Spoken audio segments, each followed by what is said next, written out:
చూస్తున్నాం ప్రవ్వా. దావీదుకు చూపిన శాశ్వత కృపను ప్రవ్వా మాకు చూపిస్తానని నిత్య నిబంధన చేసావు, వాగ్దానం ఇచ్చావు ప్రవ్వా. భయపడొద్దని ప్రవ్వా, చెయ్యి పట్టుకుని నడిపిస్తానని, కాపుదలగా ఉంటానని ప్రవ్వా వాగ్దానం ఇచ్చావు ప్రవ్వా. ప్రతి వాగ్దానమును మేము పట్టుకొని ప్రవ్వా లోకములో వెలుచుండగా తండ్రి, మీ సహాయం దయచేయండి, మీ ఆదరణ దయచేయండి, మమ్మల్ని బలపరచండి, నీ కృపతో నింపండి తండ్రి. నీ వాక్యము ద్వారా నాతో మాతో మాట్లాడండి ప్రవ్వా. నన్ను మరుగుపరిచి మీరే మాట్లాడమని యేసు ప్రభు నామమున వినయముగా వేడుకొనుచున్నాను తండ్రి. ఆమేన్.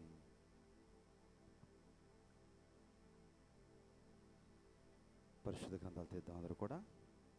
యాకోబు రాసిన పత్రిక 4వ అధ్యాయము 17వ వచనము.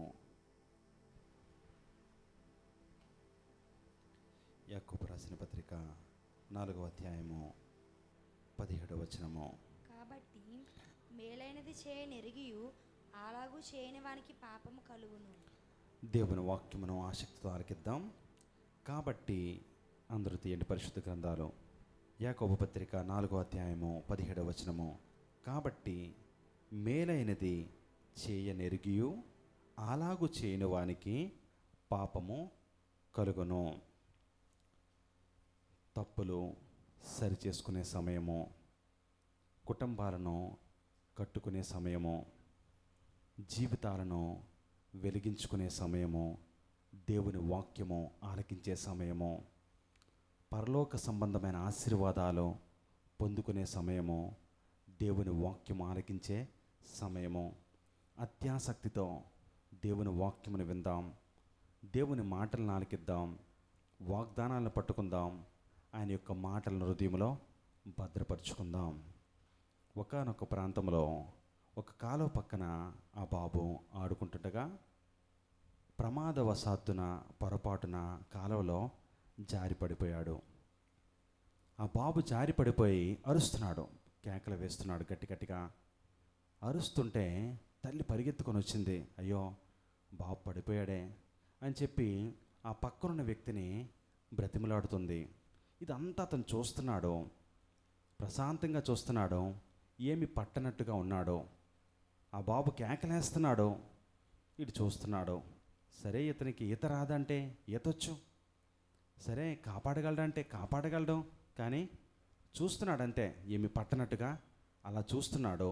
ఆ తల్లి బతిమలాడుతుంది, కాళ్ళు పట్టుకుంటుంది. అయ్యా నా కుమారుడు చనిపోయేలా ఉన్నాడు, కాపాడయ్యా రక్షించు అని చెప్పి అడుగుతున్నప్పుడు అసలు స్పందించడే. బాబు చనిపోయాడు. బాబు చనిపోయేసరికి ఆ తల్లి ఎంతో విలవిల్లాడిపోయింది. కాపాడగలడు, రక్షించగలడు, కానీ రక్షించలేదే, కాపాడలేదే అని చెప్పి ఆ తల్లికి కోపం వచ్చి కోర్టులో ఇతని పైన కేసు వేసింది.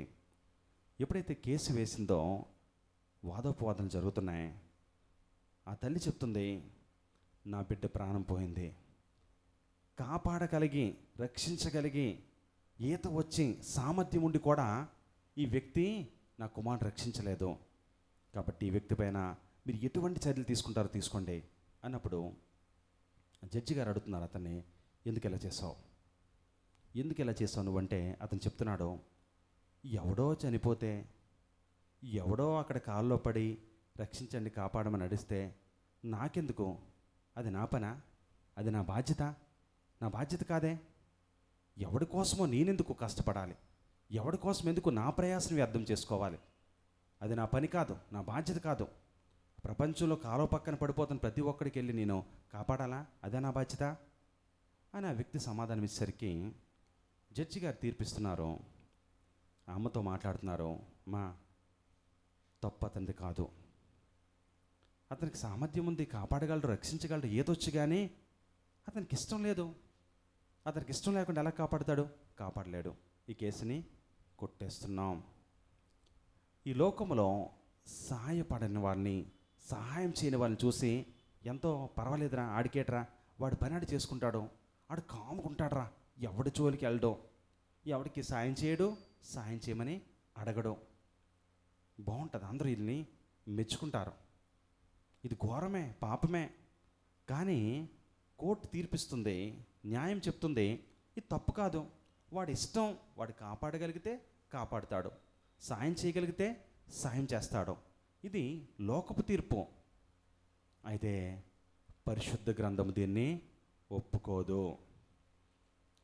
నీవు నేను ప్రేమించే ఈ బైబిల్ ఇది ఒప్పుకోదు. మేలు చేయనెరిగియు చేయని వానికి పాపము. నీవు మేలు చేయగలవని నీకు తెలుసు, సహాయపడగలవని నీకు తెలుసు, వారికి ఆదుకోగలవని నీకు తెలుసు, అయినా నీవు ఆదుకోవట్లేదు, సహాయపడలేదు. బైబిల్ మాట స్పష్టం. ఈ మాటను మనం పట్టుకోవాల్సిందే. క్రైస్తవులమైన మనము, దేవుని పిల్లలమైన మనము ఒకరికి సహాయపడే విషయంలో ఆర్థికంగా లేదా ఒక మాట సహాయం లేదా తోడుగా వారికి సహాయపడాల్సిన స్థితిలో సహాయపడకపోతే పాపము. సామెతలు 3:27 సొలొమోను రాజు చెప్తున్నాడు. ఒకసారి సామెతలు 3వ అధ్యాయము 27వ వచనంలో ఇదే మాట అనంత జ్ఞానియగు సొలొమోను చెప్తున్నాడు. మేలు చేయుటని చేతనైనప్పుడు, మేలు చేయుటని చేతనైనప్పుడు దాన్ని పొందదగిన వారికి చేయకుండా వెనుక తీయొద్దు. నీకు చేతనవుతుంది, నీకు సామర్థ్యం ఉంది, నువ్వు సహాయపడగలవు, ఆర్థికంగా సహాయపడగలవు, లేదా వాళ్ళకు తోడుగా వెళ్ళగలవు, లేదా ఒక మాట సహాయం చేయగలవు, వారి అవసరతలు నువ్వు తీర్చగలవు. కానీ నీ చేయుట చేతనైనా సరే నువ్వు చేయకపోతే బైబిల్ మాట, పరిశుద్ధ గ్రంథంలో మాట పాపము, నేరము, మోసము.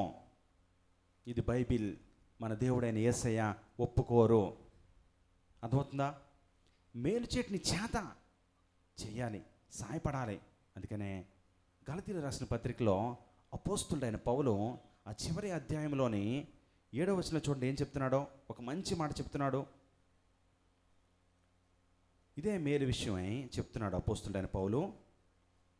గలతీయులకు రాసిన పత్రిక 6వ అధ్యాయము 9వ వచనము. మనము మేలు చేయుటయందు విసుక్కోవద్దు, మనం అలయక మేలు చేసితమేని తగిన కాలమందు పంట కోస్తాం. మేలు చేయుటయందు విసుక్కోవద్దు, అలసిపోవద్దు. ఎంత చక్కని మాటలండి, ఎంత విలువైన మాటలు, మన జీవితాన్ని వెలిగించే మాటలు. ఇతరులకు సహాయపడే విషయంలో మరి ఏ గ్రంథము ఎవరు చెప్పరు ఈ మాటలు. పరిశుద్ధ గ్రంథం నొక్కి ఒక్కానిస్తూ చెప్తున్న మాట సహాయపడు. నీకు చేతనవుతున్నప్పుడు వాళ్ళకి సహాయపడు, తోడుగా ఉండు. మేలు చెయ్య నెరిగియో నీకు చేయగలవని తెలిసి కూడా నీ చెయ్యి వెనక్కి తీసుకోవద్దు. నీకు చేతనైనప్పుడు నువ్వు వెనక చూడొద్దు, సహాయపడు. ఎంత సహాయపడగలవో, ఎంత సాయం చేయగలవో నువ్వు చేయి. అలిసిపోవద్దు, విసుక్కోవద్దు. ఒక రోజులో ఎన్నిసార్లు చేయగలవో చెయ్యు. చేసుకుంటా పో. తగిన కాలమందు, నిర్ణయ కాలమందు నీవు పంటను కోస్తావు. నిన్ను దేవుడు ఆశీర్వాదంలోకి తీసుకెళ్తాడు, ఒక ఉన్నతమైన స్థానాన్ని ఇస్తాడు. ఎందుకు ఈ అపోస్తులైన పౌలు 14 పత్రికలు రాశాడు. ఇక్కడ రోమీలకు రాసిన పత్రిక ధరించి పత్రికలన్నీ రాసుకుంటూ వెళ్ళాడు. ఒకరిని జీవం గల దేవుని వైపు నడిపించడానికి, అనేక ఆత్మల పట్ల భారం, బాధ్యత ఉంది కాబట్టి సహాయపడాలి. ఇతరులు లోకములో పాపములో పడిపోయినప్పుడు వారి ఇష్టానుసారమైన జీవితాన్ని బట్టి మనం గద్దించాలి, సరిచేయాలి, వాళ్ళతో చెప్పాలి. పౌలు చూడండి ఎంత ప్రయాసపడుతున్నాడో. పౌలు కోసం మనం ఎంతలా వింటున్నామో ఈ మాటలన్నీ కూడా చెప్తున్నాడు. ఆ కొరింథీ పట్టణంలో ఆతురముగా వాక్యాన్ని బోధిస్తున్నాడు. ఎలా అయినా వాక్యం వినాలి, ఎలాగైనా వీళ్ళు తెలుసుకోవాలి, ప్రభువైన యేసుక్రీస్తునందు నిజమైన రక్షణ ఉందని వీళ్ళకి అర్థమవ్వాలి అని చెప్పి ఆతురముగా ప్రయాసపడుతూ వాక్యం చెప్తూ తన పని చేసుకుంటూ వెళ్తున్నప్పుడు అక్కడ యేసయ్య చెప్తున్నారు, పౌలా భయపడద్దు, ధైర్యంగా మాట్లాడు, ఏ ఒక్కడు కూడా నీకు హాని చేయడు, హాని చెయ్యలేడు. ఈ పట్టణంలో బహుజనము నాకు ఉంది. దేవుడు ఒక వాగ్దానాన్ని ఇస్తున్నాడు. ఎప్పుడైతే దేవుడు వాగ్దానం ఇచ్చాడో పౌలు కొరింథీ అనే పట్టణంలో 18 నెలల పరిచర్య చేశాడు. ఆ 18 నెలల పరిచర్యకు ప్రతిఫలముగా కొరింథీ అనే సంఘం అక్కడ స్థాపించబడింది. ఒక ఉన్నతమైన శ్రేష్టమైన సంఘం అది. ఎటువంటి విషయంలో? లోకములో ఉన్నప్పుడు, లోకానుసారంగా జీవిస్తున్న మనుషుల మధ్య, భయంకరమైన వ్యక్తి జీవితాల మధ్య అక్కడ ఉన్నప్పుడు ఆ సంఘము నిలబడింది. అందుకనే పౌలు మెచ్చుకుంటున్నాడు ఆ సంఘాన్ని. పౌలు కొరింథీ సంఘాన్ని మెచ్చుకుంటూ ఒక అద్భుతమైన మాటలు రాస్తున్నాడు. ఏంటి? క్రీస్తును గూర్చిన సాక్ష్యం మీలో స్థిరపరచబడింది. క్రీస్తును గూర్చిన సాక్ష్యం మీలో అద్భుతంగా స్థిరపరచబడింది. ప్రభు అయిన యేసు క్రీస్తునందు ప్రతి విషయములో మీరు ఐశ్వర్యవంతులయ్యారు. అంతేకాదు, ఏ కృపావరం నందు లోపము లేదు. సంఘమంతా అద్భుతంగా ఉంది. సంఘమంతా కూడా యేసుని గురించిన సాక్ష్యము కలిగి ఉంది. యేసు ప్రభుని గురించి సాక్ష్యం అంటే చాలామంది చెప్తుంటారు, దేవుడిని నమ్ముకోండి, యేసయ్యని తెలుసుకోండి, యేసయ్య నిజరక్షకుడు, ఈయనే సృష్టికర్త, భూమిని ఆకాశమును సముద్రమును సృష్టించిన దేవుడు, నిజ దేవుడు అని చెప్పి చెప్తుంటారు. అర్థం కాదు. నువ్వు వాళ్ళకి చెప్పాలి అంటే ముందు నువ్వు చూపించాలి. ఏం చూపించాలి? నీ జీవిత సాక్ష్యాన్ని చూపించాలి. నీ జీవితం ఎప్పుడైతే వాళ్ళు చూస్తున్నారో, మన మాట, మన ప్రవర్తన, మన జీవిత విధానం వాళ్ళు చూస్తున్నారో, ఎప్పుడైతే ఇతరులకు సహాయపడుతున్నామో, ప్రతి విషయంలో వీళ్ళు ఏంట్రా బాబు ఎలా ఉన్నారు, వీళ్ళు అసలు ధన సంపాదనకే పరుగెత్తరు, లోకంలో పరిగెత్తరు, దేనికి టీవీలు చూడరు, సినిమాలు చూడరు, షికార్లకి వెళ్ళరు, దేవుని యందు భయభక్తులు కలిగి ఉంటారు. అలాగని ముఖం మార్చుకొని ఉండమని కాదు. క్రైస్తవం అంటే ఆనందంగా సంతోషంగా ఉండాలి, సంతోషించాలి. ప్రతి విషయంలో మంచి పనులు చేయటి యందు సంతోషిస్తూ ఉన్నతంగా జీవించాలి. ఇలా జీవిస్తూ నీవు ఒక సాక్ష్యాన్ని ఇతరులకు చూపించినప్పుడు అప్పుడు నువ్వు చెప్తే వింటారు. అంతేగాని మనలో సాక్ష్యం లేకుండా, మనలో ఒక మంచి బ్రతుకు లేకుండా, మనలో యేసయ్య లేకుండా, యేసయ్యని చూపించకుండా వాళ్ళు చెప్తే వింటారా? ఆ సేవకుడు అక్కడికి వెళ్ళి దేవుని వాక్యాన్ని ప్రకటిస్తున్నాడు. ప్రియ దేవుని బిడ్డలారా వినండి, యేసు ప్రభువు నిజమైన దేవుడు. ఆయన అద్భుత కార్యాలు చేసే దేవుడు. స్వస్థతలు జరుగుతాయి. ఆయన ఆ కాలంలో స్వస్థతలు చేశాడు. చనిపోయిన వారిని లేపాడు. కుంటి వాళ్ళకి కాళ్ళు ఇచ్చాడు. చేతులు వెళ్ళే వారికి చేతులు ఇచ్చాడు. కళ్ళు లేని వారికి కళ్ళు ఇచ్చాడు. ఇలా అద్భుతమైన ప్రసంగాలు చేశారు.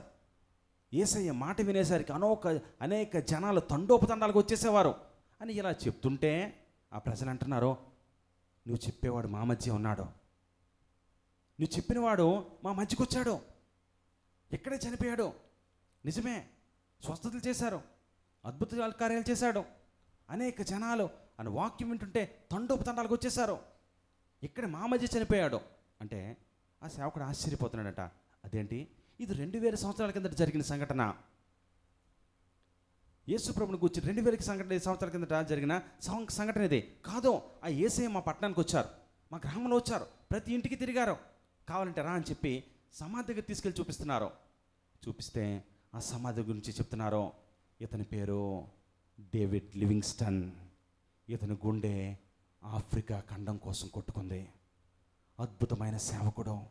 మీరు చెప్తున్న ఆయన ఈయనే. ఏంటి అర్థమో?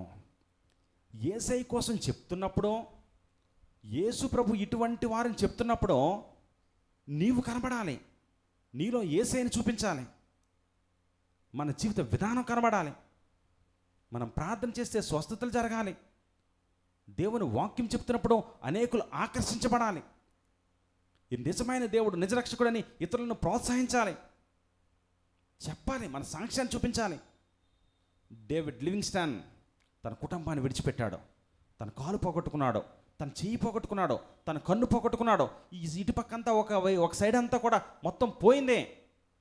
ఒకానొక సమయంలో కొన్ని సంవత్సరాల తర్వాత తన భార్య దగ్గరికి వెళ్ళి, తన దేశానికి వెళ్ళి డోర్ కొడితే డోర్ తీసిన భార్య అడుగుతుంది, ఎవరండి మీరు, ఎవరు కావాలి? అంతలా పాడైపోయాడు. ఒక పక్క ఏదీ పని చేయట్లేదు, శరీరం నల్లబడిపోయింది. అంతలా దేవుని కోసం తాను సమర్పించుకున్న డేవిడ్ లివింగ్స్టన్ మీరు చెప్పేవాడికి ఉన్నాడు అని చెప్తున్నారు ఆ గ్రామస్తులు. ఏంటి అర్థమో? క్రీస్తుని గూర్చిన సాక్ష్యము మనలో స్థిరపరచబడాలి. ఎప్పుడైతే క్రీస్తుని గూర్చిన సాక్ష్యం మనలో ఉంటే యేసు ప్రభునందు సమస్త విషయములో ఐశ్వర్యవంతులమే. ఏ కృపావరంలో మనలో లోపం ఉండదు, ఏ విషయంలో లోపం ఉండదు. అందుకనే చూడండి, 1 కొరింథీయులకు రాసిన పత్రికలో అపోస్తులైన పౌలు ఒక అద్భుతమైన మాటలు చెప్తున్నాడు.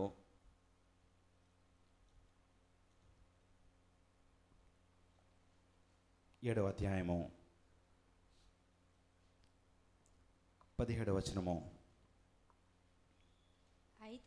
అయితే ప్రభు ప్రతివానికి ఏ స్థితి నియమించనో దేవుడు ప్రతివానిని ఏ స్థితి అందు పిలిచినో ఆ స్థితి అందే నడుచుకొనవలెనో ఈ ప్రకారమే సంఘములన్నిటిలో నియమించుచున్నాను. ఏం చెప్తున్నాడు అపోస్తులైన పౌలు? ఏ స్థితిలో నీవు పిలవబడ్డావో, ఏ స్థితినందు దేవుడు నేను పిలిచాడో ఆ స్థితిలో నడుచుకో. హెచ్చుకోరవద్దు, ఇలా ఉన్నతంగా వెళ్ళిపోవాలి, ఇది జరగాలి అది జరగాలని చెప్పి అనుకోవద్దు.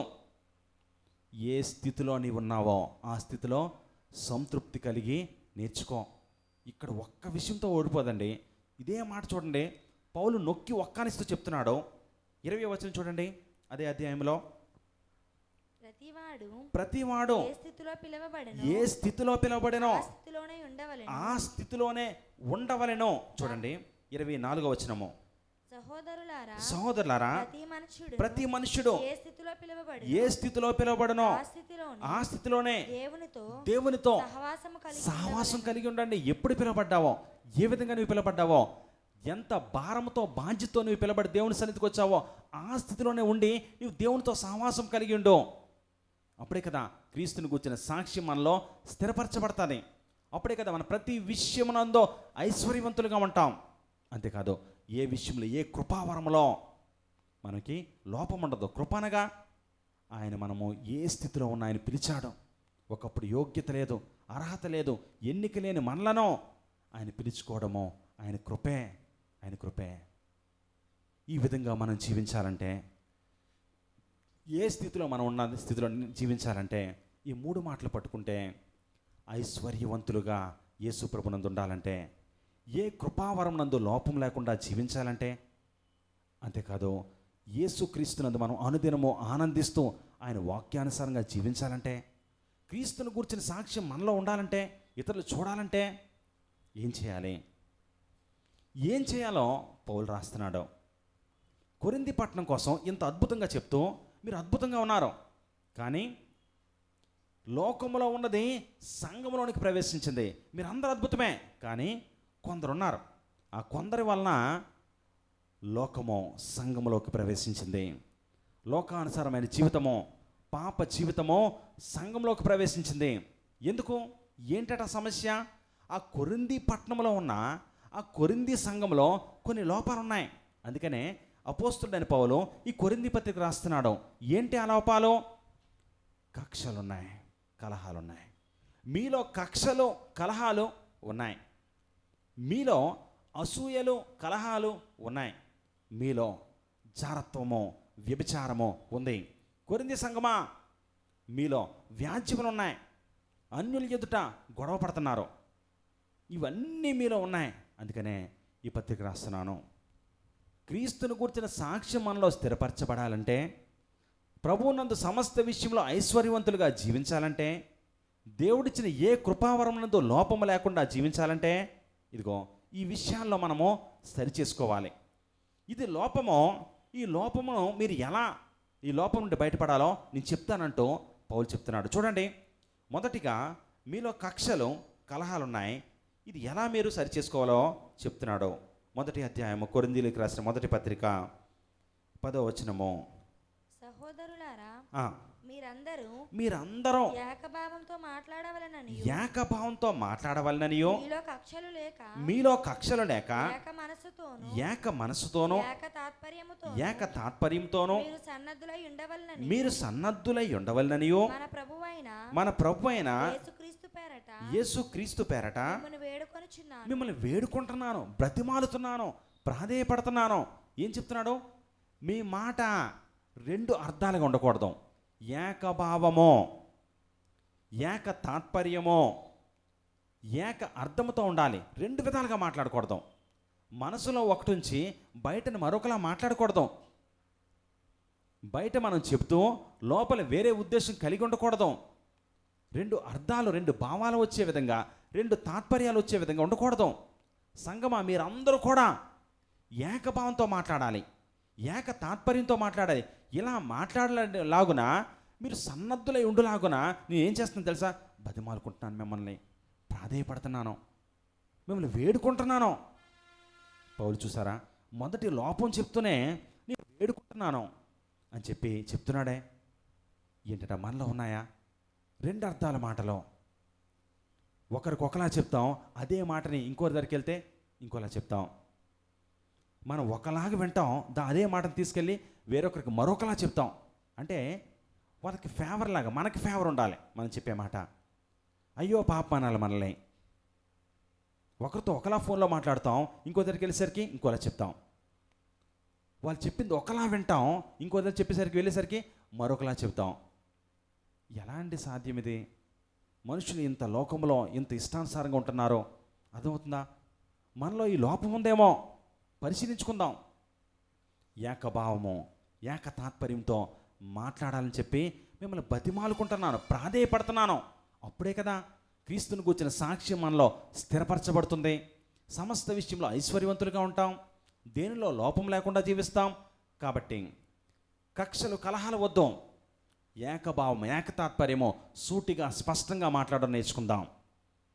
ఎందుకు ఇవన్నీ కూడా ఎందుకు చెప్తున్నాడో?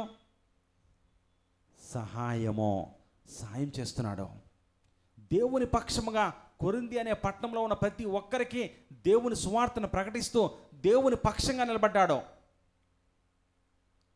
చేయడానికి శక్తి ఉంది, సామర్థ్యం ఉంది, మాట్లాడగలడు. తన ధర్మశాస్త్రమును క్షుణ్ణంగా ధ్యానించినవాడు, పఠించినవాడు.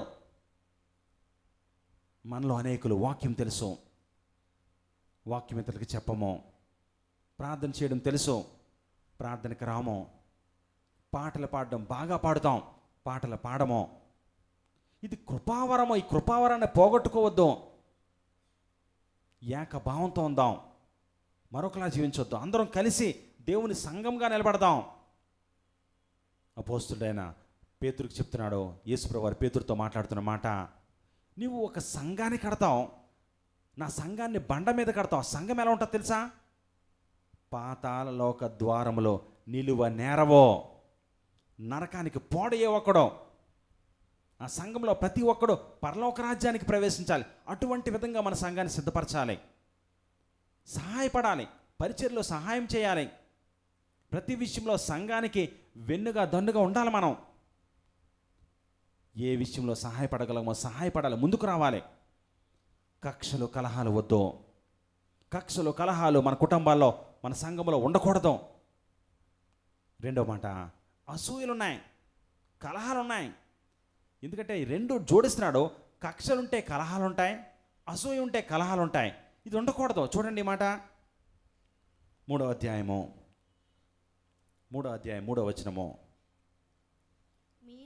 మీలో అసూయయు కలహమును ఉండగా. అసూయ ఉంది, కలహం ఉంది, ఈ రెండు ఉన్నాయి. అసూయతో కూడిన కలహములో ఇది ఉంటే మరి దీని నుంచి ఎలా బయటపడతాం మనం? కొంచెం ముందుకెళ్దాం, పైకి వెళ్దాం. 2వ అధ్యాయము 14వ వచనము. 2:14. ప్రకృతి సంబంధి అయిన మనుష్యుడు దేవుని ఆత్మ విషయములను అంగీకరింపడు. అవి అతనికి వెర్రితనముగా ఉన్నవి. అవి ఆత్మానుభవం చేతనే వివేచింపదగును గనుక అతడు వాటిని గ్రహింపజాలడు. ఆత్మ సంబంధి అయిన వాడు అన్నిటినీ వివేచించును కానీ అతడు ఎవని చేతనైనను వివేచింపబడ్డు. చేత వినండి, ప్రకృతి సంబంధి, ఆత్మ సంబంధి. ప్రకృతి సంబంధి, పరలోక సంబంధి. ఈ లోక సంబంధి అయిన వాడు అనగా ఈ ప్రకృతి సంబంధం అయిన వాడు అందరి చేత వివేచింపబడతాడు. ప్రశ్నిస్తారు వాడిని, ఎందుకంటే వీళ్ళు ఉన్నావు, ఏంటి ఇలా మాట్లాడుతున్నావు, ఏంటి ఈ విధంగా చేస్తున్నావు. కొందరైతే మరీ ఘోరంగా ఉంటారు. ఒరే నేనైతే పర్లేదు కానీ ఆడు మరీ ఘోరం రా బాబు, ఆడు మరీ భయంకరంగా జీవిస్తాడు, ఆడి మాట వినలే. నేనైతే అప్పుడప్పుడు ఏదో గంటకో బూతు మాట్లాడతాను కానీ ఆడైతే ప్రతి 5 నిమిషాలకు ప్రతి నిమిషానికి బూతే, ప్రతి మాటలో బూతే. కొందరు మాటలు వినలేం. యవ్వన బిడ్డలో 15 నుంచి 20 సంవత్సరాల వయసులో ఉన్న పిల్లల మాటలు నేను విన్నాను. చాలా భయంకరం. చాలా ఆడి మాట ఏముండదు, బూతులే. నేను పర్లేదు, ఆడికన్నా నాకన్నా భయంకరం. వీరందరూ ప్రకృతి సంబంధి, లోక సంబంధంలో వీళ్ళు వివేచింపబడతారు. అనగా ప్రశ్న, రే ఏంట్రా నీ మాట, ఏంట్రా నీ జీవిత విధానం, ఏంటి నీ పలుకు, ఏంటి నీ కుటుంబాన్ని కట్టుకోవా, నీ భార్యని ఏంటి ఎలా చూస్తున్నావు, నీ భర్తని ఏంటి ఎలా ఉంది, నీ పిల్లలు ఏంటి ఎలా తిరుగుతున్నారో ప్రశ్నిస్తారో. ఆత్మ సంబంధి అయిన వాడు అన్నిటిని వివేచిస్తాడు కానీ ఎవని చేత వివేచింపబడడం. ప్రతిదీ తెలుసు ఆత్మ సంబంధి అయినవాడు, కానీ మౌనంగా ఉంటాడు. కొందరు ప్రశ్నిస్తారు వీళ్ళని, ఆత్మానుసారంగా ఆత్మీయంగా జీవిస్తున్నప్పుడు కొందరు లోక సంబంధులు ప్రశ్నిస్తారు. ఎందుకు? వాళ్ళ పాపాన్ని కప్పుకోవడానికి, వాళ్ళు చేస్తున్న పనులు బయటపడకుండా ఉండడానికి ప్రశ్నించేస్తూ ఉంటారు, అడిగేస్తూ ఉంటారు. మీరు అలా చేశారంట కదా, ఎలా చేశారు కదా అని చెప్పి. వీళ్ళు లోక సంబంధులు. లోక సంబంధంగా జీవిస్తే నీలో అసూయలో కక్షలు కలహాలు ఉంటాయి. పరలోక సంబంధిగా ఆత్మ సంబంధిగా నీ జీవించినప్పుడు నీలో అసూయలుండవు, కలహాలుండవు, కక్షలుండవు. క్రీస్తును గూర్చిన సాక్ష్యము స్థిరపరచబడుతుంది. అనేకులకు ఇతరులకు యేసుని చూపించగలుగుతాం. అప్పుడు మనం చెప్పే మాట ప్రతి ఒక్కరూ జాగ్రత్తగా వింటారు. ఇంకా చెప్పాలంటే కొంచెం ఒళ్ళు దగ్గర పెట్టుకొని ఏం చెప్తున్నారా, ఏం మాట్లాడుతున్నారని చెప్పి వింటారు. ఈ విధంగా జీవిద్దాం. ఆ సంఘం అంతా జీవించాలి.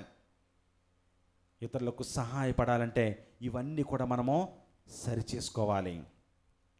మూడోది జారత్వము, వ్యభిచారము. చూద్దాం. జారత్వం, వ్యభిచారం చేస్తే దీనికోసం ఆయన అపోస్తుడైన పౌలు చెప్తున్నాడా? 6వ అధ్యాయము 13వ వచనము, 3వ లైన్ చదవమా. దేహము జారత్వము నిమిత్తము కాదు గాని, జారత్వము నిమిత్తం కాదు గాని ప్రభువు నిమిత్తమే, ప్రభువు నిమిత్తమే, ప్రభువు దేహము నిమిత్తమే, ప్రభువు దేహము నిమిత్తమే. దేవుడు ప్రభువును లేపెను, ప్రభువును లేపెను, మనలను కూడా తన శక్తి వల్ల లేపును. మీ దేహములో క్రీస్తునకు అవయవములై ఉన్నవని మీరు ఎరుగురా. నేను క్రీస్తు యొక్క అవయములను తీసుకొని చేతండి. మన దేహము ప్రభు నిమిత్తమే. జారత్వము చేయకూడదు. మన దేహం చూడండి, ఇంకా అద్భుతమైన మాట ఉంటుంది.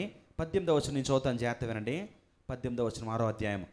జారత్వమునకు దూరముగా పారిపోవడి, మనుష్యుడు చేయు ప్రతి పాపమును దేహమునకు వెలుపల ఉన్నది కానీ జారత్వం చేయువాడు తన సొంత శరీరమునకు హానికరముగా పాపం చేయుచున్నాడు. మీ దేహము దేవుని వలన మీకు అనుగ్రహింపబడి మీలో ఉన్న పరిశుద్ధాత్మకు ఆలయమై ఉన్నదని మీరు ఎరుగురా. మీరు మీ సొత్తు కారు, విలువ పెట్టి కొనబడిన వారు కనుక మీ దేహముతో దేవుణ్ణి మహింపరచండి. మీ దేహము, మన దేహము దేవుని వలన అనుగ్రహించబడింది. మాటిదేనా? ఇంటికి వెళ్తారు, జాగ్రత్త చదవండి. మన యొక్క దేహము మన సొత్తు కాదు, మన సొంతం కాదు. మన యొక్క దేహము దేవుని వలన అనుగ్రహించబడింది. పరిశుద్ధ గ్రంథాన్ని ప్రేమించేవారు, వాక్యాన్ని ప్రేమించేవారు, బైబిల్ అంటే ఇష్టపడేవారు జాగ్రత్తగా వినండి. బైబిల్లో మాటలే చెప్తున్నాను. జారత్వానికి దూరంగా పారిపోండి, వ్యభిచారానికి దూరంగా పారిపోండి. మన యొక్క దేహము దేవుని వలన అనుగ్రహించబడి పరిశుద్ధాత్మకు నిలయమై ఉన్నది. అనగా దేవుని ఆత్మ నిలిచే చోటిది. అందువలన మన దేహము మన సొత్తు కాదు, ప్రభు సొత్తు. ఎందుకు? మనము వెల పెట్టి కొనబడిన వారము, వెల చెల్లించబడ్డాం. మనకు సొత్తు కాదు. ఏంటి ఆ వెల అంటే యేసయ్య ప్రాణము. ఆ ఖరీదేంటి? నువ్వు బట్టలు కొనొచ్చు, ఒక 500 1000 పెట్టి, మరేదో కొనొచ్చు, బైకో కారు కొనొచ్చు. నేను ఆల్రెడీ కొనబడ్డాం, కొనుక్కున్నారు యేసయ్య. మన దేహము దేవుని వలన అనుగ్రహించబడింది. పరిశుద్ధాత్మకు ఆలయం ఇది, పరిశుద్ధాత్మ నివసించే చోటు. ఈ యొక్క దేహాన్ని, శరీరాన్ని నీవు సినిమాలకు తీసుకెళ్తున్నావంటే ఎవరిని తీసుకెళ్తున్నావు? షికార్లకు తీసుకెళ్తున్నావంటే ఎవరిని తీసుకెళ్తున్నావు? నీవు బూతులు మాట్లాడుతున్నావంటే పరిశుద్ధాత్మ దేవుడు ఎంతగా నొచ్చుకుంటాడో. నీవు పాపం చేస్తున్నావంటే పరిశుద్ధాత్మ దేవుడు నీలో ఉన్నప్పటి నుంచి ఎలా ఉంటుంది ఆయనకి? బాప్తిస్మం పొందుకున్న ప్రతి ఒక్కరి మీద పరిశుద్ధాత్మ దేవుడు నడిపింపు ఉంటుంది, తెలుసా? ఎప్పుడైతే మనం నీటి ద్వారా మనం బాప్తిస్మం పొందుకున్నామో పరిశుద్ధాత్మ దేవుడు నడిపింపు ఉంటుంది. ఏది తప్పో ఏది ఒప్పో ప్రతి సందర్భంలో చెప్తూనే ఉంటాడు పరిశుద్ధాత్మ దేవుడు. ఇది సరైన విధానం కాదు, ఇది తప్పు, ఇది మంచి పద్ధతి కాదు చెప్తూనే ఉంటాడు, బోధిస్తూనే ఉంటాడు. కానీ దేవుని మాటను, ఆజ్ఞను అతిక్రమించి పాపం చేస్తున్నారు అనేకులు. వెల చెల్లించబడింది. మన దేహము మనము సంపాదించుకున్నది కాదు, దేవుని వలన అనుగ్రహించబడింది, పరిశుద్ధాత్మకు నిలయమైనది. మనము మన సొత్తు కాము, వెల పెట్టి కొనబడ్డాం. యేసయ్య శిలువ మ్రానుపై తన ప్రాణాన్ని మన కోసము ఆయన అర్పించేశాడు. మన శరీరంతో దేవుని మహింపరచుదాం. చూద్దాం ఒకసారి మరలా చూడండి ఈ మాట. నేను చాలా ఇష్టపడుతున్నాను ఈ మాటని. 19వ వచనము, మీ దేహము దేవుని వల్ల మీకు దేవుని వలన మీకు అనుగ్రహించబడి మీలో ఉన్న పరిశుద్ధాత్మకు ఆలయమై ఉన్నదని మీరు ఎరుగరా? మనము మన సొత్తు కాము, విలువ పెట్టి కొనబడిన వారము గనుక మన దేహముతో దేవుని మహిమపడతాం. ఈ స్వరముతో, ఈ చేతులతో, ఈ కళ్ళతో, ఈ చెవులతో దేవుని మహిమపరచుద్దాం. ఆయన మాటలు విందాం, ఆయన పాటలు పాడదాం, ఆయన మాటలు చెప్దాం, ఆయన వాక్యాన్ని చదువుదాం. ఈ చేతులు చప్పట్లు కొడుతూ 2 చేతులు పైకెత్తి హృదయాంతరంగముతో దేవుని స్తుతిద్దాం. ఇది కదా దేవుడు చెప్తున్నాడు. మన దేహంతో ఆయన స్తుతించాలి, మహింపరచాలి, గణపరచాలి. అంతేగాని ఈ శరీరంతో ఇష్టానుసారంగా జీవించడానికి వీల్లేదు. మర్చిపోవద్దు, నీవు కొనబడ్డావు, వెల చెల్లించబడింది. మన సొత్తు కామో, ఆయన సొత్తు. జారత్వానికి దూరంగా పారిపోండి. మరొక మాట, వ్యాజ్యముల కోసం 6వ అధ్యాయము 7వ వచనము, ఒకని మీద ఒకడు వ్యాజ్యమాడుట మీలో ఇప్పటికే కేవలము లోపము, అంతకంటే అన్యాయం సహించుట మేలు కాదా? చూడండి ఈ మాట ఎంత అద్భుతమైన మాట. ఒకనితో ఒకను వ్యాజ్యమాడుతున్నాడో, కలహానికి దిగుతున్నాడో, కొట్లాట్లాడుతున్నారో, అరుచుకుంటున్నారు, కేకలేస్తున్నారో, ఇది లోపం, ఇది కేవలం లోపం. అంతకంటే అన్యాయం సహించటం మేలు కదా. ఒకడితో వ్యాజ్యమాడుతున్నాడో, ఒకడు గొడవ పడుతున్నాడో, ఒకడు భయంకరంగా తిడుతున్నాడో, లేదా కొడుతున్నాడో, నేను ఏదో అంటున్నాడో, నువ్వు తిరిగి మాట్లాడడం కన్నా, వాడితో వ్యాజ్యమాడడం కన్నా, గొడవ పడడం కన్నా ఆ అన్యాయాన్ని సహించుట మేలు కదా, మేలు కాదా? ఎంత బాగా చెప్తున్నాడు అపోస్తలుడైన పౌలు. ఎంత వివరంగా పరిశుద్ధ గ్రంథంలో ఉంది. లోకాన్ని పరిశీలిస్తే అనేకులు కుటుంబాన్ని పట్టించుకోవట్లేదు, భర్త భార్యని పట్టించుకోవట్లేదు, భార్య భర్తని పట్టించుకోవట్లేదు, భార్య భర్తలిద్దరూ పిల్లల్ని పట్టించుకోవట్లేదు, కుటుంబానికి విలువ ఇవ్వట్లేదు. దేవుడు ఏర్పరిచిన కుటుంబమో, భార్యాభర్తల మధ్య అనుబంధం ఉండాలి, ప్రేమ ఉండాలి, ఆప్యాయత ఉండాలి. కానీ అనేక కుటుంబాలు చూడండి, గొడవలు, సమస్యలు, కష్టాలు, ఇబ్బందులు. ఎందుకు? ఇద్దరు గొడవ పడుతున్నారు. కానీ చేత చూడండి మాటని, ఆ భర్త భయంకరంగా ఆ భార్యను తిడుతున్నాడో, లేదా కొడుతున్నాడో, ఇష్టానుసారంగా చేస్తున్నాడో, కుటుంబాన్ని పట్టించుకోవట్లేదు. ఆ భార్య ఆ భర్తను ప్రేమించట్లేదు, ప్రేమ, అనురాగాల, ఆప్యాయత లేవా కుటుంబంలో. భార్య ఇటువంటి భర్తను సహిస్తుంది, భరిస్తుంది. ఇటువంటి భార్యని కొందరు భర్తలు సహిస్తున్నారు, ఓర్చుకుంటున్నారు. ఎందుకు? తన కుటుంబ సమస్యను 10 మందిలో పెట్టి అల్లరి చేసుకోవడం, కేకలు చేయటం, 10 మంది పరువు తీసుకోవడం, అవమానపరచుకోవడం తనకి ఇష్టం లేదు. కాబట్టి జాగ్రత్తగా పరిశీలించండి ఈ మాటలో.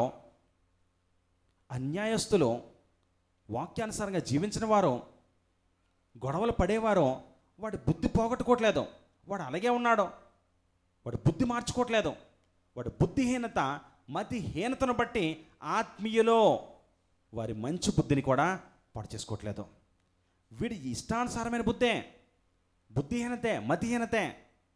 వాళ్ళ బుద్ధిహీనత, మతిహీనతను బట్టి మన యొక్క మంచి బుద్ధిని పాడు చేసుకోకూడదు, మార్చుకోకూడదు, వారిలో మనం ప్రవర్తించకూడదు. వారు ఒకరి మీద చాడీలు చెప్తున్నారా? మన మీద ఇష్టానుసారంగా మాట్లాడుతున్నారా? మన మీద ఒకరికి చెడ్డగా చెప్తున్నారా? మనల్ని హేళనగా మాట్లాడుతున్నారా? మనకు దేన్ని బట్టో అపహాస్యం, ఎగతాళి చేస్తున్నారా? వారి బుద్ధి అలాంటిది, వంకర బుద్ధి, చెడ్డ బుద్ధి. వాళ్ళ బుద్ధిహీనత అలాగే ఉన్నాయండి.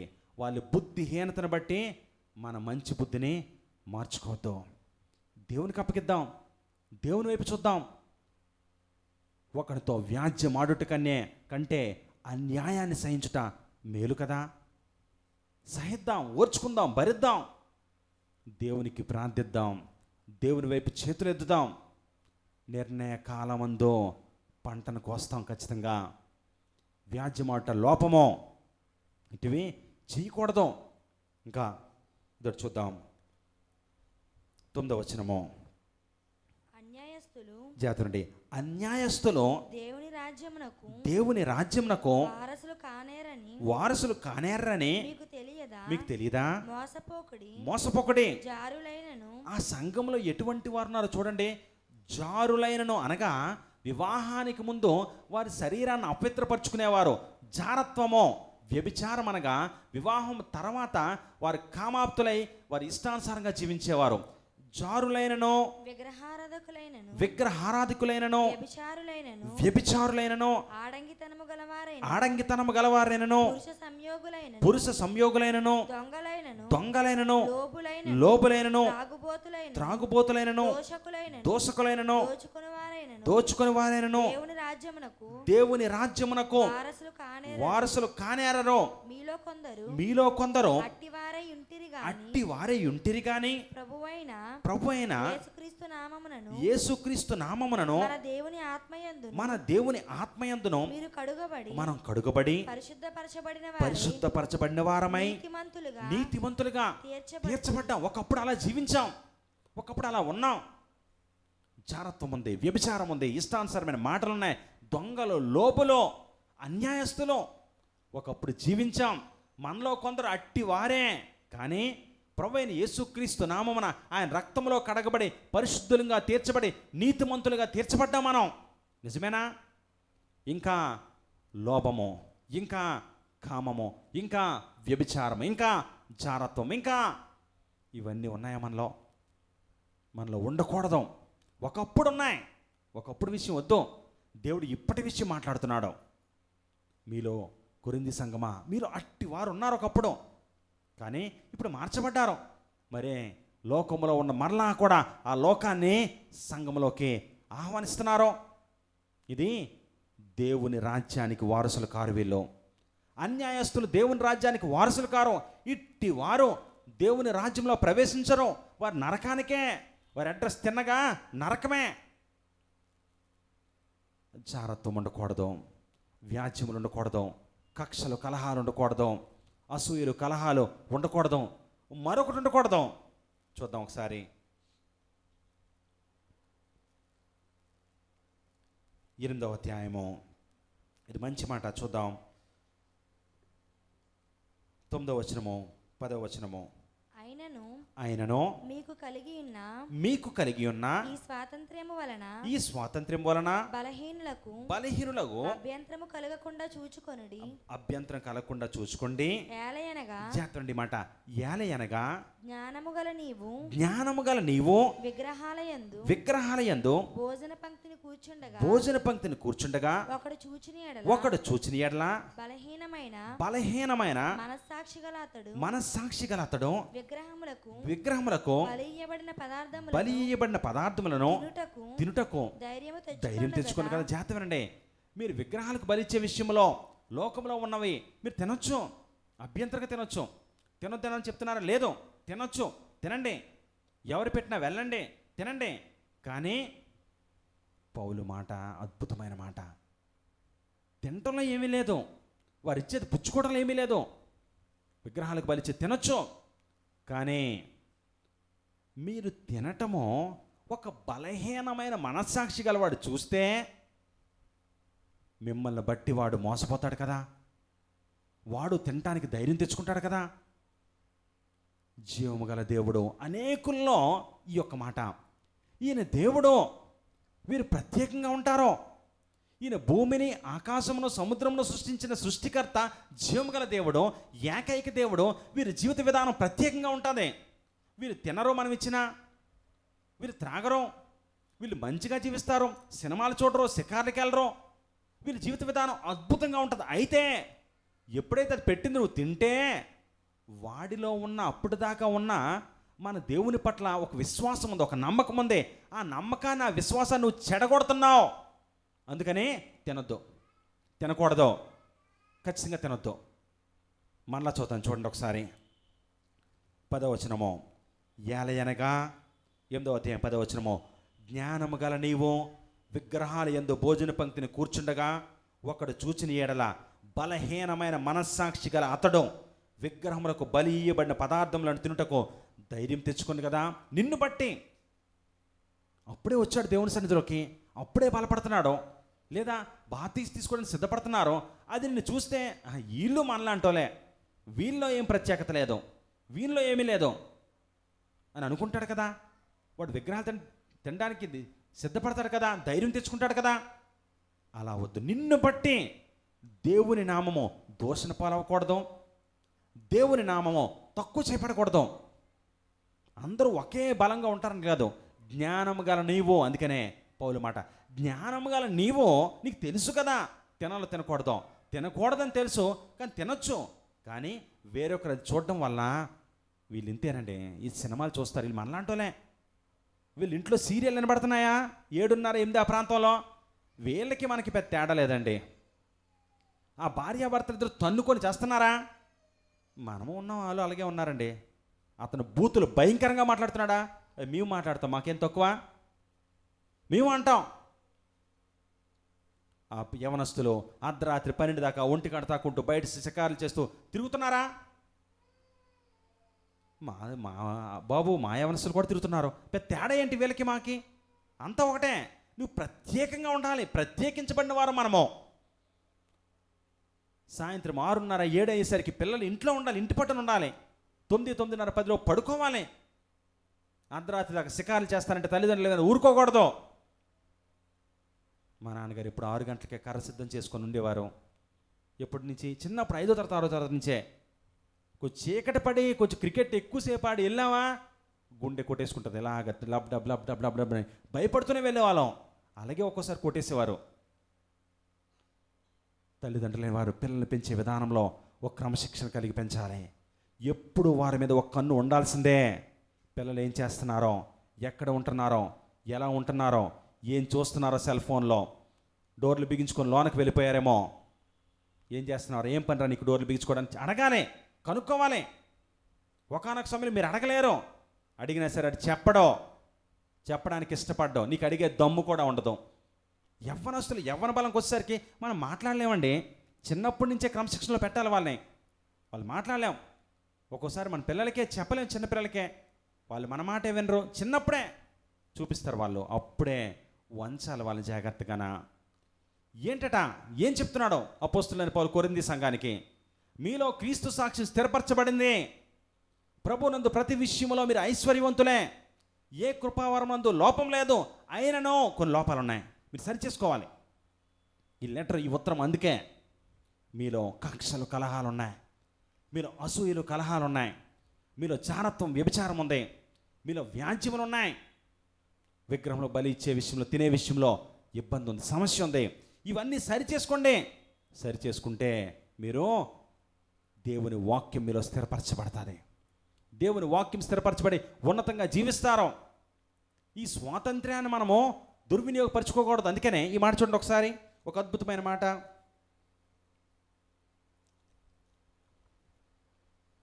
10వ అధ్యాయము 23వ వచనము. అన్ని విషయముల యందు నాకు స్వాతంత్ర్యం కలదు గాని అన్నియు చేయదగినవి కావు. అన్నిటి యందు నాకు స్వాతంత్ర్యం కలదు గాని అన్నియు క్షేమాభివృద్ధి కలుగచేవు. అన్నిటి యందు స్వాతంత్ర్యం ఉంది కానీ అన్నియు చేయదగినవి కావు. అన్నిటి యందు మనకి స్వాతంత్ర్యం ఉంది కానీ అన్నీ కూడా చేయలేము. జాగ్రత్త వినండి, ఎక్కడి నుంచి వస్తుంది ఇది? అన్నీ కూడా క్షేమాభివృద్ధిని కలుగు చేయవు. మనకి స్వాతంత్రం ఉంది కదా, ఇష్టానుసారంగా జీవించడానికి వీల్లేదు. సహాయపడే మనసు ఉండాలి మనకి. ఎందుకు రాస్తున్నాడు అపోస్తులైన పౌలు ఈ యొక్క పత్రికనే? కొరింథీ పట్టణంలో ప్రతి ఒక్కరూ కూడా దేవుని వైపు తిరగాలి. కొరింథీ సంఘంలో ఉన్న ప్రతి ఒక్కరు కూడా దేవుని వాక్యానుసారంగా జీవించాలి. ఆ రోమా సామ్రాజ్యంలో 2 రాజ్యాలుగా విడిపోయాయి. తూర్పు పడమర రాజ్యంలో ఒక రాజ్యమునకు రాజు మ్యాగ్నిసెస్, ఒక రాజ్యానికి రాజు ఎవరో ఇతని పేరు మ్యాగ్నీషియస్, మరొక రాజ్యానికి రాజు కాన్స్టంటైన్. ఈ ఇద్దరు 2 రాజ్యాలు ఉన్నాయి. ఒక రాజ్యము మ్యాగ్నీషియస్ రాజుగా ఉన్నాడు, కానీ ఆ రాజు దుర్మార్గుడు, ఇష్టానుసారంగా జీవించేవాడు, తన ప్రజల పట్ల బాధ్యత లేనివాడు, తన ప్రజల పట్ల ఇష్టం లేనివాడు, తన ఇష్టానుసారంగా జీవించేవాడు. అంతేకాదు ఈ రాజు దురాత్మల శక్తుల్ని ఆశ్రయించాడు. అపవిత్రాత్మలో, దురాత్మలో, దెయ్యపు ఆత్మలను ఆశ్రయించి పరిపాలన చేసేవాడు. అటువంటి విధంగా జీవించే వారిని ప్రోత్సహించేవాడు. దెయ్యపు ఆత్మలో, అపవిత్రాత్మలో అటువంటి వారు చేసేవారిని ప్రోత్సహించే రాజు. విసిగిపోయారు ప్రజలు. విసిగిపోయే వాళ్ళు కాన్స్టంటైన్ దగ్గరికి వెళ్ళిపోయారు. పక్క రాజ్యంలో ఉన్న రాజు దగ్గరికి. కాన్స్టంటైన్ మంచి రాజే, కానీ దేవుడిని ఎరిగిన వాడు. ఇది బహు భయంకరమైన రాజు, ఇష్టానుసారంగా జీవించే రాజు, ప్రజల పట్ల బాధ్యత లేని రాజు. అటుపక్క ఒక మంచి రాజు కాన్స్టంటైన్, కానీ దేవుడిని ఎరిగిన వాడు కాదు. అయితే వాళ్ళు ఇల్లు మొరపెట్టుకున్నారు, రాజా మా సామ్రాజ్యం ఇబ్బందిగా ఉంది, మా రాజు దెయ్యపు ఆత్మల్ని, దురాత్మాత్మల్ని ఆశ్రయించి ప్రజలకు నరకం చూపిస్తున్నాడు. ఎవడెప్పుడు చనిపోతాడో, ఎవడికి ఏమి ఇప్పుడు జరుగుతుందో భయంగా బ్రతుకుతున్నాం. రాజా మా రాజ్యం మీదకి యుద్ధాన్ని దిగి మా రాజుని ఓడించి మా రాజ్యాన్ని కూడా నీవే రాజుగా ఉండు, ఈ రోమా సామ్రాజ్యం అంతటి కూడా నీవే రాజుగా ఉండాలి. కాన్స్టంటైన్ ఒప్పుకొని రాజ్యం మీద, మ్యాగ్నీషియస్ రాజ్యం మీద యుద్ధానికి దిగాడు, యుద్ధం ప్రకటించాడు. ఆ యొక్క మ్యాగ్నీషియస్ బహు భయంకరమైన రాజు. వెళ్తున్నాడు కాన్స్టంటైన్ యుద్ధానికి. వెళ్తున్నప్పుడు ప్రతి చోట ప్రతికూల పరిస్థితులే, ప్రతి చోట దురాత్మలు పెట్టాడు. దురాత్మలు పెట్టినప్పుడు, సైన్యాన్ని పెట్టినప్పుడు ప్రతి ప్రాంతాన్ని గెలుచుకుంటూ రోమాపట్నానికి దగ్గరికి చేరాడు. రోమాపట్నానికి కొన్ని రోజుల్లో చేరిపోతున్నాడు, దగ్గరైపోతున్నాడు, వెళ్తున్నాడు. కానీ అక్కడ వారు చెప్పేశారు, కాన్స్టంటైన్ మ్యాగ్నీషియస్ను ఓడించడం అంత సులువు కాదు, అతని దగ్గర విస్తార సైన్యం ఉంది. అంతేకాదు దురాత్మ శక్తులు, అపవిత్రాత్మ శక్తుల్ని ఆశ్రయించాడు, అంత సులువు కాదు, నువ్వు ఓడిపోతావు, నువ్వు గెలవలేవు. కాన్స్టంటైన్ భయపడిపోతున్నాడు. ఎలా గెలవాలి, ఈ యుద్ధంలో ఎలా పోరాడాలి? వెళ్తున్నాడు, కానీ భయపడిపోతున్నాడు. ఒక్కసారి కాన్స్టంటైన్ భయపడిపోతున్న సమయంలో ఆకాశం వైపు చూస్తున్నాడు. పదే ఆకాశం వైపు చూస్తూ, ఇదిగో ఈ భూమి మీద, ఈ దురాత్మ శక్తుల మీద, ఈ అపవిత్రాత్మ శక్తుల మీద, ఈ దెయ్యపు శక్తుల మీద విజయం సాధించేవాడు లేడా? వీటికన్నా అతీతమైన శక్తి లేదా అని ప్రశ్నిస్తూ పదే ఆకాశం వైపు చూస్తూ, ఎవరైనా ఉన్నారా ఈ దెయ్యపు ఆత్మల మీద అతీతంగా విజయం సాధించగల మరొక ఆత్మ ఎవరైనా ఉన్నారా అని చెప్పి కాన్స్టంటైన్ పదే ఆకాశం వైపు చూస్తున్నాడు, భయపడిపోతున్నాడు. అప్పుడు ఆకాశంలో ఒక దృశ్యము, ఒక స్వరము. ఆ దృశ్యం ఏంటంటే ఒక సిలువ కనబడుతుంది. ఆకాశం తట్లో చూస్తే, ఎప్పుడైతే ఆ కాన్స్టంటైన్ చూస్తాడో ఆకాశం వైపు ఒక సిలువ, ఒక స్వరం వినబడుతుంది, దీనితో నీవు జయించు. ఎప్పుడైతే కాన్స్టంటైన్ ఆ దృశ్యమో, ఆ స్వరం విన్నాడో ఆశ్చర్యపడుతున్నాడో. నేరస్తులను చంపే సిలువ, పాపం చేసి ఇష్టానుసారంగా నేరస్తులు, నరహత్యలు చేసేవారిని చంపే ఈ సిలువతో నేను జయించాలా? అంటే ఈ క్రైస్తవులకు చిహ్నంగా ఉన్న ఈ సిలువనా? అంటే యేసు ప్రభువుని నేను ఆధారం చేసుకొని వెళ్ళాలా? ఆశ్చర్యపోతున్నాడు. ఏం చేయాలో అర్థం కావట్లేదు. ఆ స్వరం మరలా వినబడుతుంది, ఆ దృశ్యం అదే కనబడుతుంది. కాన్స్టంటైన్ రాజుతో పక్కన ఉన్నాడు కూడా, ఆ స్వరం వినబడుతుంది. ఆ రాత్రి పడుకున్నాడు, అదే స్వరము, అదే దృశ్యము. ఈ సిలువతో నీవు విజయం సాధించు, దీన్ని పట్టుకొని వెళ్ళు. కాన్స్టంటైన్ మరొక మాట లేకుండా, మరొక ఆలోచన లేకుండా, ఈ దురాత్మ శక్తుల మీద, ఈ అపవిత్రాత్మ శక్తుల మీద నేను విజయం సాధించాలంటే ఈ సిలువే, యేసు ప్రభువు వారే నాకు ఆధారం అని చెప్పి సిలువను తయారు చేసి తన యొక్క సైన్యానికి ముందు సిలువను పెట్టి వెళ్తున్నాడో, ఎప్పుడైతే సిలువను ముందు పెట్టి ఈ కాన్స్టంటైన్ వెళ్తున్నాడో, ఒక్కొక్క ప్రాంతాన్ని గెలుచుకుంటున్నాడో, రోమా పట్టణంలో దగ్గరికి వెళ్ళిపోయి యేసు ప్రభు వారి యొక్క శక్తి బలము చేత మ్యాగ్నీసియస్ రాజుని, దురాత్మ శక్తులను, అపిత్రాత్మ శక్తులను ఓడించి విజయం సాధించాడు. అర్థమైంది మ్యాగ్నీసియస్ రాజుకి, ఇన్నాళ్ళు నేను అసహించుకునేది, ఇన్నాళ్ళు నేను ఇది ఎందుకు పనికిరానిది అనుకున్నదే, ఇదిగో ఈ క్రైస్తవుడు, ఈ యొక్క యేసు ప్రభువారే నిజమైన దేవుడా మారిపోయాడు. మ్యాగ్నీసియస్ మారిపోయాడు. అంతేకాదు, ఏదైతే అక్కడ తిబేరియా నది, ఆ నది పైన ఉన్న ఆ వంతెనను, ఈ వంతెనలో పడి వీళ్ళందరూ చనిపోవాలి అని చెప్పి ఆ యొక్క వంతెన చెక్క వంతెన చేసి పడిపోయేలా నిర్మించిన వంతెనలోకి వాళ్ళే, అనగా ఆ మ్యాగ్నీసియస్ రాజు సైన్యమే అందులో పడి చనిపోయారు. ఇంత అద్భుత విజయాన్ని ఇచ్చిన కాన్స్టంటైన్ మారిపోయాడు. రోమా సామ్రాజ్యము క్రైస్తవ్యం వైపు త్రిప్పబడిన సమయం అది. అనేక క్రైస్తవులు చనిపోయారు, హింసించబడ్డారు, హతసాక్షులైపోయారు. మనం విన్నాం పాలికార్ప్ కోసం.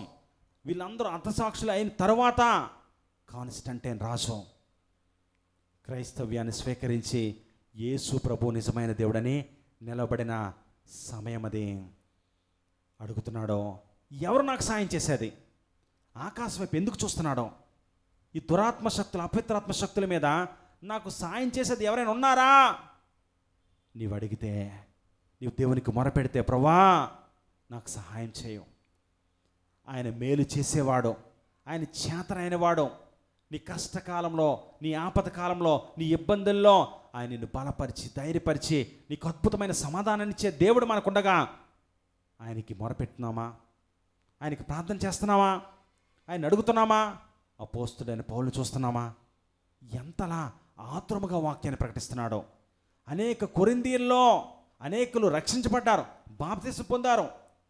కొరింథీ పట్టణాన్ని చూస్తే విపరీతమైన వెర్రి చెడుగా అక్కడ ఉంది. భయంకరమైన పాపాలు ఉన్నాయి అక్కడ, భయంకరమైన మోసాలు ఉన్నాయి. అటువంటి పట్టణాన్నే దేవుని వైపు త్రిప్పాడు అపోస్తుడైన పౌలు. మరి మనకు సాధ్యం కాదా? చిన్న సంఘమే, తక్కువ మందే. మరి అందరూ ఏకభావంతో, ఏక మనసుతో మనం ప్రార్థించినప్పుడు, దేవుని వైపు తిరిగినప్పుడు క్రీస్తును గురించిన సాక్ష్యం మనలో స్థిరపరచబడుతుంది. అంతేకాదు, ప్రభు అయిన యేసు క్రీస్తునందు ప్రతి విషయములో ఐశ్వర్యవంతులుగా ఉంటాం. ఏ కృపావరం నందు లోపమో ఉండదు. ప్రార్థించేద్దామా? కళ్ళు మూసుకొని దేవుని వైపు చూస్తూ ప్రార్థించేద్దాం. జీవగల దేవుని మాటలో, ఈ కొరింథీయులకు రాసిన మొదటి పత్రికలో అద్భుతమైన మాటలు మనం విన్నాం. అపోస్తుడైన పౌలు ఈ సంఘాన్ని నడిపించే తీరు అత్యద్భుతమో, లోకమో పాపమో ఇందులో ప్రవేశించిందని చెప్పి పౌలు ఒక అద్భుతమైన పత్రిక రాస్తున్నాడు. ఏంటి పత్రిక సారాంశము? ఏంటి పత్రిక ఎంతలా ఉంది? మీలో కక్షలున్నాయి, మీలో కలహాలున్నాయి, మీలో అసూయలున్నాయి, మీలో చారత్వం ఉంది, మీలో వ్యభిచారం ఉంది, మీలో వ్యాజ్యములు ఉన్నాయి, మీలో అపవిత్రమైన వాటికి తినేస్తున్నారు, అపవిత్రమైన మాటలు మాట్లాడేస్తున్నారు, దేవునికి దూరమైన జీవితాన్ని జీవిస్తున్నారు. సరి చేసుకోవాలి, సరి చేసుకోవాలి. ఎలా సరి చేసుకోవాలట? ఏకభావం గల మాటలే మాట్లాడాలి. ప్రకృతి సంబంధిగా మనం ఉండకూడదు, పరలోక సంబంధిగా, దేవుని సంబంధిగా మనం ఉండాలి. యేసయ్య మీదనే ఆధారపడాలి. ఈ లోకస్తులైన వారు వారి బుద్ధిహీనతను బట్టి, మతిహీనతను బట్టి మన యొక్క మంచి బుద్ధిని మనం మార్చుకోకూడదు, మన యొక్క మంచి జీవితాన్ని మనం మార్చుకోకూడదు. వారు ఎగిరి పడతారు, వాళ్ళు అరుస్తారు, కేకలేస్తారు, అది వాళ్ళ బుద్ధి, వాళ్ళ వంకర బుద్ధి. ప్రకృతి బుద్ధి వాళ్ళదే, ప్రకృతి సంబంధంలో. మనం దేవుని సంబంధంలో మన బుద్ధిని మార్చుకోవద్దు. మరింత మౌనం, మరింతగా యేసయ్య వైపు చూద్దాం, మరింతగా యేసయ్య మీద ఆధారపడదాం. ఆయన మన ఆధారం, ఆయన మన ఆశ్రయము. మనల్ని బట్టి ఏ బలహీనమైన మనస్సాక్షి గలవాడో దేవుడికి దూరం అయిపోయే విధంగా జీవించకూడదు. మన స్వాతంత్రాన్ని బట్టి పాపం చేయకూడదు. దేవుడు మనకు స్వాతంత్రాన్ని ఇచ్చాడు. అందుకనే అన్నిటి యందు స్వాతంత్రం కలదు, కానీ అన్నివి చేయదగినవి కావు, అన్నివి క్షేమాభివృద్ధి కలుగ చేయవో. అవును, దురాత్మశక్తులు, అపవిత్రాత్మశక్తులు మన మీద నిరంతరమో పని చేస్తూనే ఉంటాయి. చేయనియండి. సిలువ మీద ఆధారపడదాం, సిలువ వైపు చూద్దాం. మీకు తెలుసా, ఈ అద్భుతమైన మాట కొరింథీయులకు రాసిన పత్రికలోనే అపోస్తలుడైన పౌలు ఒక అద్భుతమైన మాట చెప్తున్నాడు. నేను చదువుతాను, చూడండి. 2వ అధ్యాయం 2వ వచనంలో ఒక మాట చెప్తున్నాడు. నేను యేసుక్రీస్తును, అనగా సిలువ వేయబడిన యేసుక్రీస్తును తప్ప మరి దేనిని మీ మధ్య నేను ఎరుగకుందునని నిశ్చయించుకుంటేనే, మీలో లోపమో, మీలో వ్యభిచార తలంపులు, వ్యభిచారమో, మీలో అసూయలు, కలహాలు, కక్షలు, మీలో విపరీతమైన చెడుగో ఉంది. భయంకరమైన వ్యభిచారం ఉంది, భయంకరమైన కేకలు, కేరింతలు, అశ్లీలం, అసభ్యము, త్రాగుబోతులు, తిండిపోతులు, చౌకబారు వినోదాలు, అన్ని రకాల విలాసాలు ఉన్నాయి. అయితే నేను మీ మధ్య సిలువ వేయబడిన యేసుక్రీస్తును తప్ప మరి దేన్ని కూడా ఎరుక్కుందును. అటువంటి విధంగా నిశ్చయించుకున్నాను, నిర్ణయం తీసుకున్నాను. మన చుట్టూ పాపమే, మన చుట్టూ ఇష్టారమైన జీవితమే, మన బంధువుల్లో, మన కుటుంబ సభ్యుల్లో లోకానుసారమైన జీవితమే. అటువంటి వారి మధ్య మనం ఒక నిర్ణయం తీసుకుందాం. ప్రభు అయిన యేసుక్రీస్తు, సిలువ వేయబడిన యేసు తప్ప మరి దేనిని కూడా నేను ఎరుగకుందును అని నిశ్చయమో, నిర్ణయమో తీసుకుందామా? వ్యాజ్యములతో, కలహాలొద్దు, కక్షలొద్దు, వ్యభిచార తలంపైన మనసులో, జారత్వం సంబంధించిన మనుషుల ఆలోచనలో వద్దు. దేవుని మీద ఆధారపడదాం, దేవుని వైపు చూద్దాం. మేలు చేయటం నీ చేతనైనప్పుడు దాన్ని చేసే విషయంలో, దాన్ని పొందే విషయంలో పొందదగిన వారికి చేయడానికి నీవు వెనుతీయొద్దు. మేలు చేయటం యందు విసుక్కోవద్దు. అలయక మేలు చేస్తే తగిన కాలమందు నీవు పంటను కోస్తావు. నీవు మేలు చేయనెరిగియో, సహాయం చేయనెరిగియో, అటువంటి శక్తి సామర్థ్యం ఉన్నా కూడా సరే నీవు చేయకపోతే అది పాపమో. నా ప్రియకుమారుడా, నా ప్రియకుమార్తె, అనేకులు నశించిపోతున్నారు. సంఘములో అనేకులు లోకానుసారంగా పరిగెడుతున్నారు. వారికి వాక్యం చెప్పవా? వారికి దేవుని వైపు తిప్పవా? వారిని నీకు మేలు చేయటం నీ చేతనే, నువ్వు చేయగల సామర్థ్యం ఉంది, శక్తి ఉంది, నీకు తెలుసు. అయినా కూడా వెనుక తిరిగితే, అయినా కూడా నువ్వు వెనుక తీస్తే పాపం, పాపం. ఇటువంటి పాపాన్ని మనం మూట కట్టుకుందాం. క్రీస్తుని గురించిన సాక్ష్యం స్థిరపరచుకుందాం. యేసు ప్రభుని గురించిన సాక్ష్యం మనలో స్థిరముగా నిలబెట్టి అనేకులకు చూపిద్దాం. ఇతరులకు మన సాక్ష్యాన్ని చూపించి అప్పుడు చెప్దాం. అప్పుడు వింటారు వాళ్ళు మన మాటల్ని. యేసయ్య మాట, మనందరము ఆయన యందు ప్రతి విషయంలో ఐశ్వర్యవంతులుగా ఉండాలి. మనలో ఏ కృపావరంలో లోపం ఉండకూడదు. ఆయన పక్షంగా నిలబడాలి. చెప్తాం, ప్రవ్వా నిన్ను కూర్చిన సాక్ష్యం మాలో స్థిరపరచబడాలి. ప్రవ్వా, ప్రభు అయిన యేసయ్య, నీ యందు ప్రతి విషయంలో మేము ఐశ్వర్యవంతులు ఉండాలి. ప్రవ్వా, ఏ కృపావరం నందు లోపము లేక, కక్షలు కలహాలు లేక, వ్యాజ్యములు లేక, అసూయలు కలహాలు లేక, వ్యభిచార తలంపు ఆలోచనలు లేక, జారత్వ తలపు ఆలోచనలు లేక, ప్రతి విషయంలో ప్రవ్వా నీ యందు ఐశ్వర్యవంతులుగా చేయి. ప్రవ్వా, దీవించు ప్రవ్వా, ఆశీర్వదించు ప్రవ్వా. దావీదునకు చూపిన శాశ్వత కృపను చూపిస్తానమ్మా ప్రవ్వా. నిత్య నిబంధన చేసావు కదా ప్రవ్వా. దీవించు ప్రవ్వా, ఆశీర్వదించు. మేలు చేస్తాం ప్రవ్వా. అనేకులను నీ రక్షణలోకి నడిపిస్తాం ప్రవ్వా.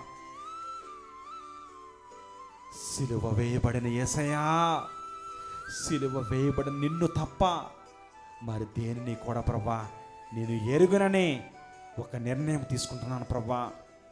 లోకస్తులైన మనుషులు, లోక సంబంధులు వారు ఎలా ఉన్నా సరే, ప్రకృతి సంబంధులు వారి బుద్ధిహీనతను బట్టి, మతిహీనతను బట్టి వారి ఇష్టానుసారంగా ఎంతలా జీవిస్తున్నా సరే, నా మంచి బుద్ధిని నేను మార్చుకోను, నీ కొరకు జీవిస్తాను ప్రవ్వా అని ఒక నిర్ణయం తీసుకుంటూ, విన్న వాక్యాన్ని హృదయంలో భద్రపరుచుకుంటూ, తప్పులు సరిచేసుకుంటూ, కుటుంబాన్ని కట్టుకునేలా, జీవితాన్ని సరిచేసుకునేలా, వాక్యాన్ని మనలో స్థిరపరచుకుంటూ పరలోక సంబంధమైన ఆశీర్వాదాలు పొందుకునేలా ప్రార్థన చేద్దాం. దేవుడు మనలను అత్యధికముగా దీవించునుగాక. ఆమేన్. ప్రార్థనలో ఉందాం.